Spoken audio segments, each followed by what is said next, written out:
Many of you got up very, very early this morning to be able to get here, stood in line in the cold rain, because we are determined not to forget. Many of you are the living legacy of those that we lost. So you gather every year to remember. Some of you bear the scars because you are a survivor, and you cannot forget from day to day.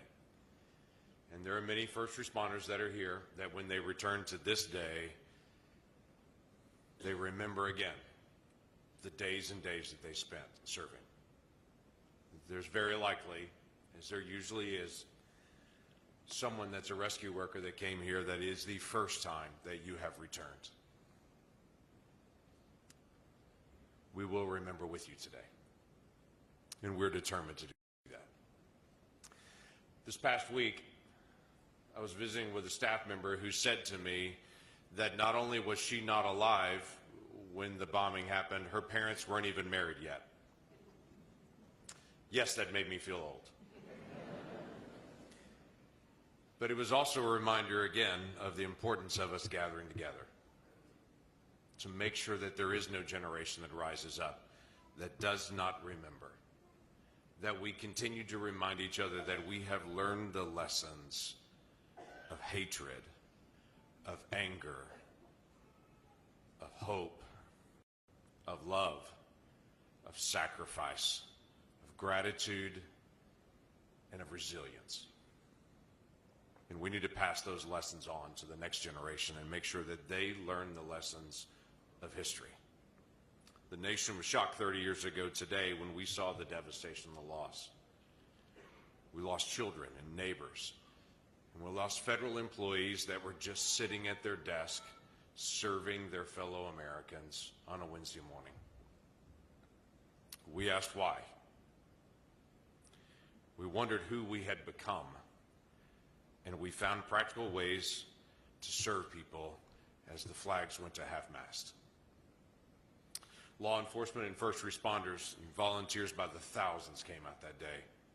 We lose track of this, but the FBI conducted more than 28,000 interviews, followed 43,000 investigative leads, and amassed 3.5 tons of evidence to be able to prosecute that case. They reviewed nearly 1 billion pieces of information. We're still grateful to all those who have served in so many ways. We're even grateful to the law enforcement that's literally standing in the rain outside this building to continue to be able to keep us safe here in this place. So we gather to remember. Thousands of years ago, the children of Israel, they left out of slavery and captivity, and they crossed over the Jordan River. When they crossed over the Jordan, God instructed them with these words. This is from Joshua chapter 4. He said, in the future, when your children ask you, what do these stones mean? Because they gathered stones and put them on the side of the river after they crossed. When he said, what do these stones mean? Tell your children that the flow of the Jordan was cut off before the Ark of the Covenant of the Lord. When it crossed the Jordan, the waters of the Jordan were cut off. These stones are to be a memorial to the people of Israel forever. Weeks ago, as Susan mentioned, or just last week, I guess now, when we planted the sapling of the survivor tree on the Capitol lawn, it was very intentional. It's on the west side of the Capitol, directly next to a path. There's a plaque that's right there next to it. On that plaque, it reminds people of why that tree is there. It's surrounded by 200-year-old trees there on the Capitol lawn. And in the centuries to come, that plaque will remain, and that sapling will grow onto a beautiful tree that'll look like our survivor tree. And people for generations in the future will walk the west side of the Capitol and will reflect on what happened here, no matter what year they stop to look at it. And they will tell the story of out-of-control hatred and irrational acts against a government and against a people and against children. And it will remind us of what we're capable of, but it will also remind people of the people of Oklahoma and what we are capable of.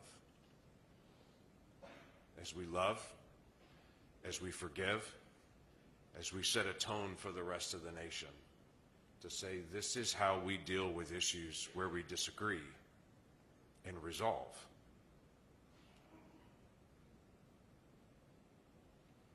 Something we need as a nation. As we gather this exceptionally wet day before Easter, we'll tell today our children and people here why this memorial stands and what we have personally learned from this time period.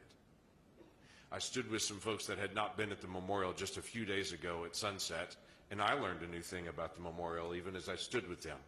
I stood at the survivor tree around sundown and told them the story about that tree, and in the middle of the story, bats flew out of the tree, and I learned a new thing. There are bats that live in the survivor tree.